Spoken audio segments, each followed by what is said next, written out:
Une avalanche? Qu'est-ce que c'est? Une avalanche correspond à un déplacement rapide d'une masse de neige sur une pente provoqué par une rupture du manteau neigeux. Ce phénomène, bien connu de tous, peut tuer et occasionner d'importants dégâts.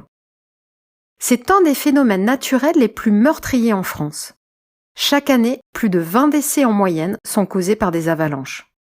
Si un grand nombre survient lors d'activités de loisirs, les avalanches concernent aussi les zones habitées. Depuis 1923, 202 personnes sont décédées dans des bâtiments au cours de 23 avalanches. Contrairement aux idées reçues, le risque d'avalanche ne disparaît pas avec le réchauffement climatique, il évolue et peut devenir plus imprévisible. Des actions pour notre sécurité. Les collectivités, les services de l'État et les professionnels de la montagne travaillent activement à notre sécurité grâce à des moyens de surveillance, de prévision, de prévention, d'alerte et de protection. La cartographie des zones d'aléas d'avalanche, dont l'aléa exceptionnel, c'est-à-dire des avalanches très rares, est très importante pour se préparer. Renseignez-vous auprès de votre commune.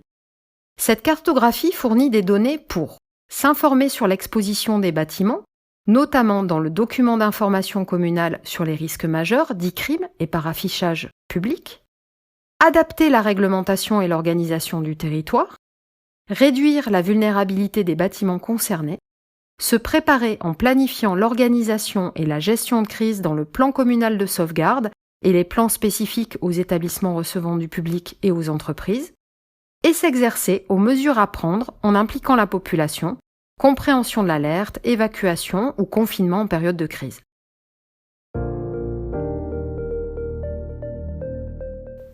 Une avalanche chez moi? Face aux avalanches, nous sommes tous responsables, en respectant les consignes pour la pratique de nos activités de loisirs et en étant des habitants conscients et informés sur le risque.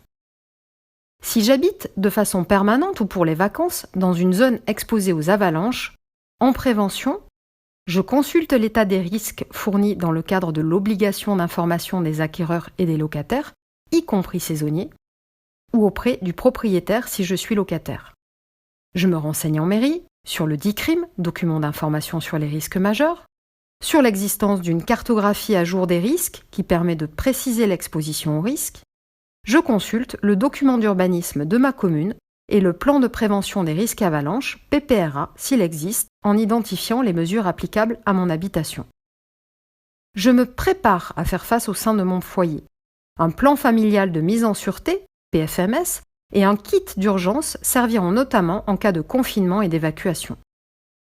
En prévision des consignes de confinement, j'identifie au sein de mon habitation la pièce avec la façade la moins exposée à l'avalanche.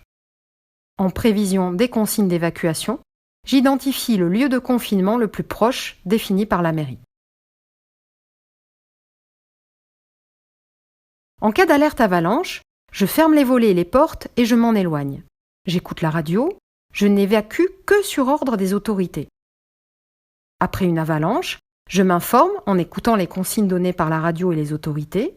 J'apporte mon aide aux voisins, notamment aux personnes âgées et handicapées. Je me mets à la disposition des secours.